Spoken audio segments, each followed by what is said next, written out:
Olá, eu sou André Valente, seu professor na área de Linguagens, Códigos e Suas Tecnologias, na disciplina de Língua Portuguesa. Na aula de hoje falaremos sobre o que é literatura de autoria feminina, comentando sobre a diferença em relação à literatura de autoria masculina, os motivos de falar sobre esse tema e quais são as principais autoras e obras.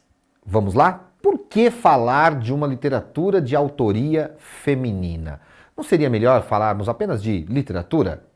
Pois é, a grande questão é que literatura não é só uma palavra que dá nome a uma coisa, é um conceito. E como conceito, ele tem uma construção. Quando nós ouvimos falar de literatura, de escritor, em geral nós pensamos na figura de um homem. Em geral nós pensamos numa obra literária escrita por um homem. Pense, quantas escritoras você conhece e quantos escritores você conhece? Pois é, aí nós percebemos a diferença. Então sim, é preciso nós discutirmos uma literatura que tenha como produtora, como autora das obras, mulheres. Tá? Então, por isso é necessário discutir como a ideia de literatura foi construída. Bom, daí vem o conceito de cânone literário. Cânone literário diz respeito àquele conjunto de obras que é considerado exemplar e representativa de determinada cultura local. Então nós podemos falar, por exemplo, num cânone da literatura brasileira. E quando falamos do cânone da literatura brasileira, nós vamos lembrar daquelas obras que são chamadas os clássicos da literatura.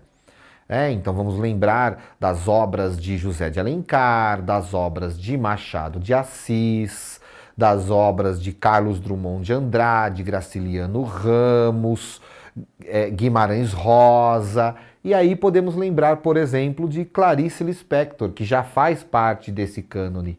Mas olha só, lembramos apenas de uma escritora. Pois é, historicamente esse cânone ele foi constituído por uma figura que é o homem ocidental branco de classe média ou alta. Se nós olharmos desde a Grécia Antiga com a figura de Homero, que nós não sabemos exatamente quem era, mas veja, ainda assim é o nome de um homem. E assim nós vemos pela Idade Média e os poetas, os que escreveram as cantigas trovadorescas, os que escreveram novelas de cavalaria, passamos para o período da poesia barroca, o período da poesia árcade, o período da poesia romântica, e em todos esses períodos nós temos a figura do homem como autor da obra literária. E esse homem, em geral, é um homem europeu, é um homem branco, é um homem livre, é um homem que pertence às elites da sociedade. Portanto, esse cânone literário, da maneira como foi concebido, ele exclui da produção literária, ele exclui da elite da literatura todas as pessoas que são mulheres, que não são ocidentais, que não pertencem a esse mundo europeu, que não são brancos e que não fazem parte de uma concepção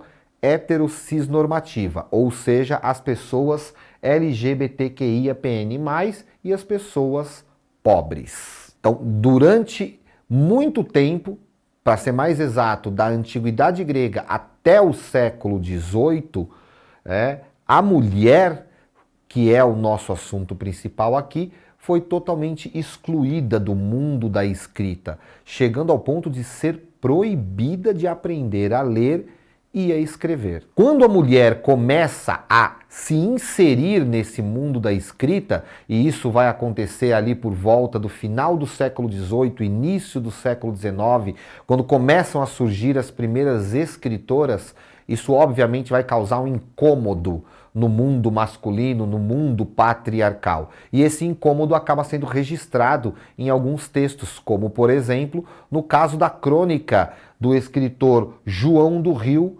chamada Feminismo Ativo, de 1911, da qual nós destacamos alguns trechos para essa aula. Preste atenção. As relações com uma poetisa são verdadeiros desastres, impossíveis de remediar. mas que o galanteio social obriga a acoroçoar. Quando a femme de lettres deixa o verso e embarafusta por outras dependências da complicada arte de escrever, as relações passam à calamidade. Hoje, a cidade tem uma infinita série de modalidades do proteu. Há poetisas, há rivais de Maupassant, há advogadas escritoras sociais, há ensaístas, há romancistas, há comediógrafas, literatas profissionais, literatas mundanas, literatas de cartões postais. Mas por que esse terror? Porque, em primeiro lugar, e por via de regra, essas senhoras são de uma absoluta mediocridade. Porque, em segundo lugar, e como consequência da postiçaria espiritual, as mesmas senhoras deixam de ser mulheres para tomar atitudes incompatíveis, vestuários, reclames e fazer em torno, com algumas ideias impraticáveis, um barulho maior que o homem bólido. Por que escrevem essas senhoras? Ninguém o soube, ninguém o saberá. Com certeza, porque não tinham mais o que fazer, como a duquesa de Dino.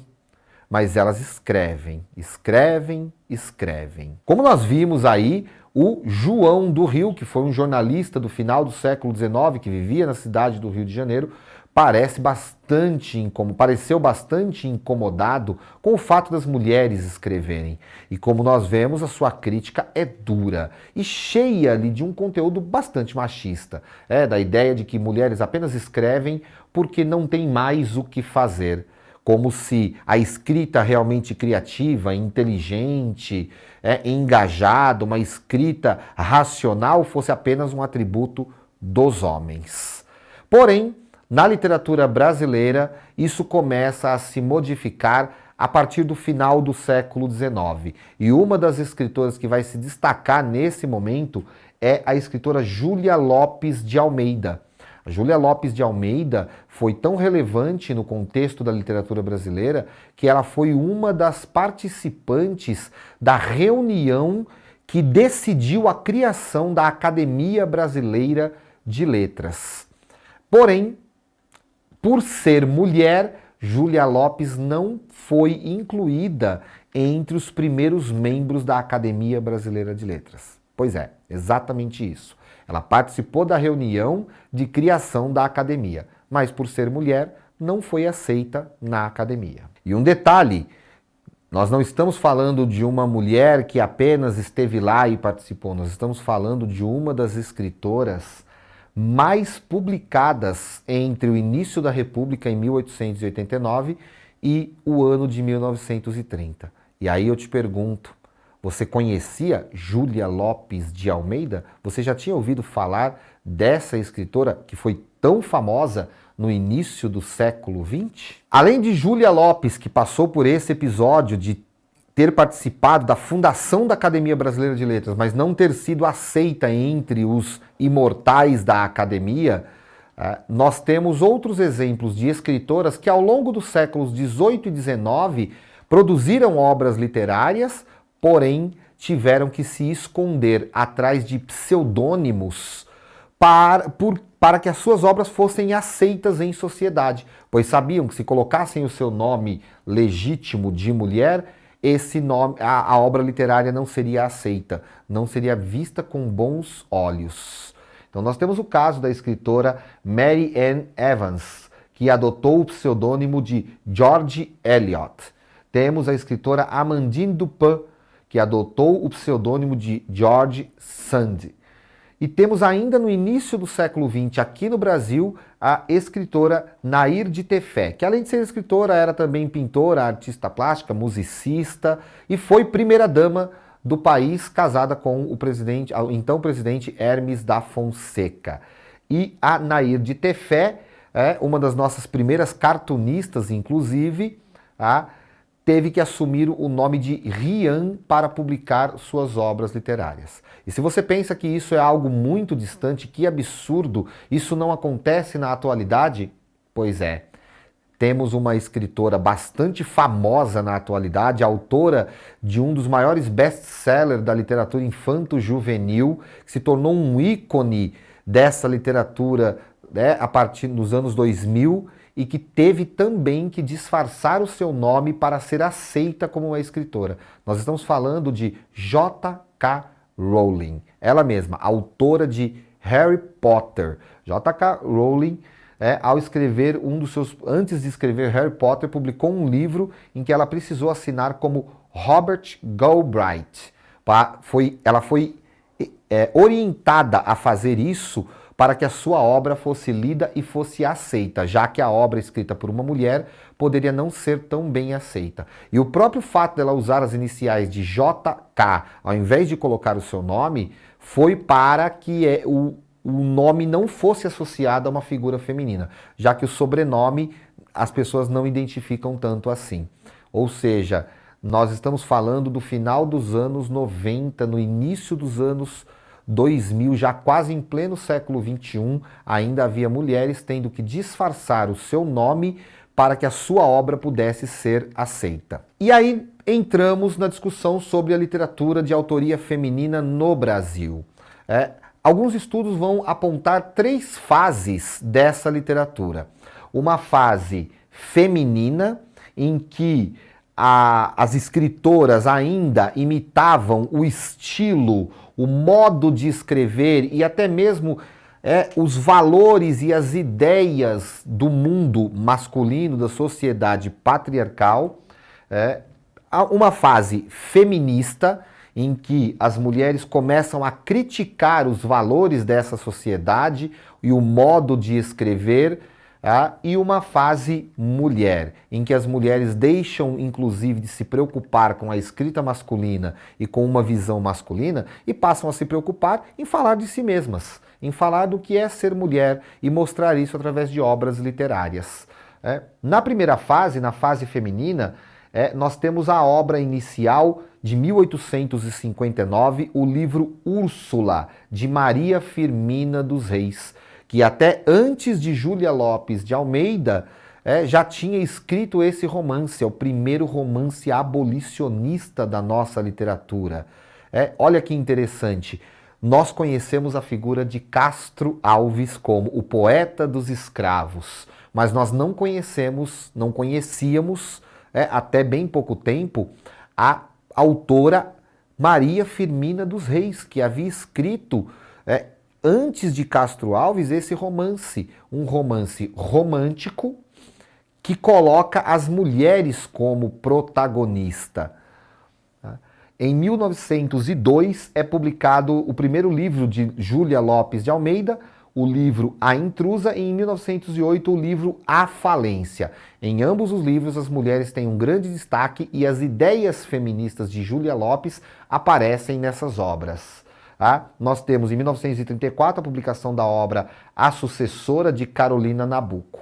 Já na fase feminista, a fase da crítica contra os valores e os padrões vigentes na sociedade, nós destacamos aí a figura de Clarice Lispector.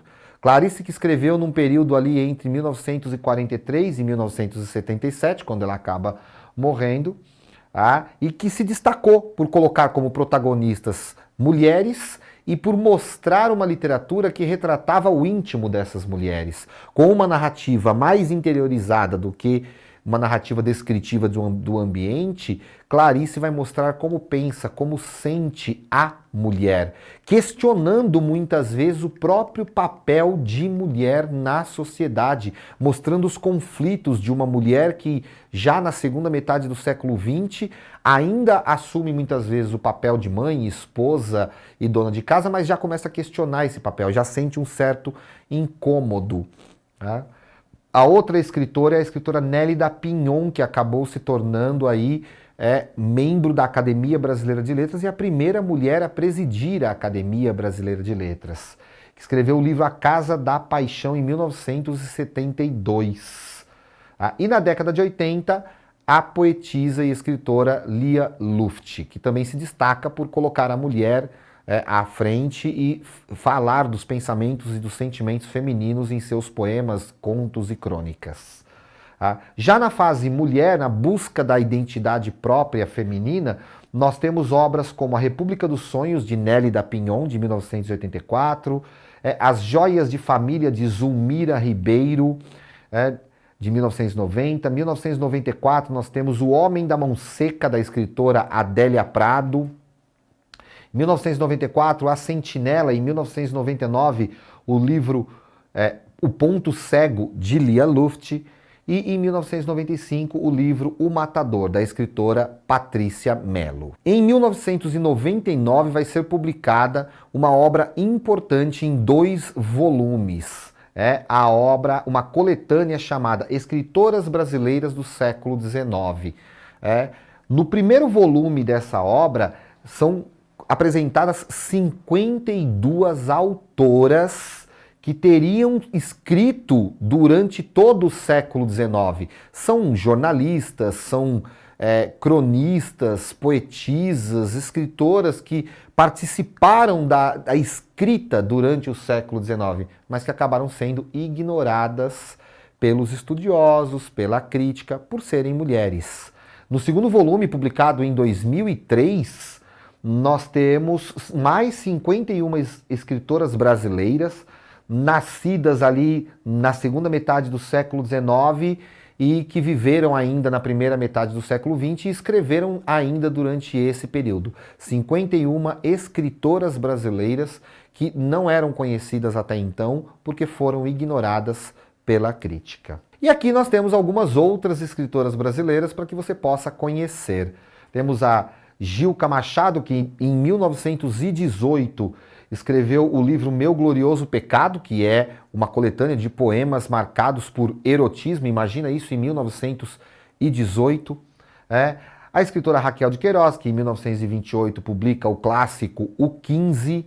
A escritora Patrícia Galvão, a Pagu, que a chamada musa dos modernistas, que em 1932 vai publicar o livro Parque Industrial, falando da vida das mulheres trabalhadoras em São Paulo. Em 1960, a escritora Carolina Maria de Jesus, com o livro Quarto de Despejo, que foi um sucesso na época, foi publicado no exterior e que retrata a vida de uma mulher vivendo numa favela em São Paulo e falando sobre essa vida, discutindo a sociedade, fazendo reflexões, falando de política. Em 1988, a escritora Esmeralda Ribeiro, com o livro Malungos e Milongas. Em 2003, Conceição Evaristo, que já com mais de 40 anos de idade vai publicar o seu clássico Ponciá Vicêncio, retratando a vida de uma mulher que vem do campo e que vai viver na cidade e todos os dramas e violências que essa mulher passa, uma mulher negra, colocando aí em destaque essa figura. Em 2006, Ana Maria Gonçalves, com o livro Um Defeito de Cor, que também vai falar sobre a vida da mulher negra, vai discutir as questões que envolvem a vida de uma mulher negra. E em 2019, a escritora Cidinha da Silva, com o livro Um Exu em Nova York, trazendo aí a questão religiosa, a questão cultural na literatura de uma mulher. E assim, chegamos ao final dessa videoaula. Eu espero que você tenha gostado, tenha aproveitado bastante. Entre nos links da plataforma, acesse o Saiba Mais, amplie o seu conhecimento e vamos a uma reflexão sobre essa aula. O meu texto é um lugar onde as mulheres se sentem em casa. Conceição Evaristo. Bons estudos e até a próxima aula.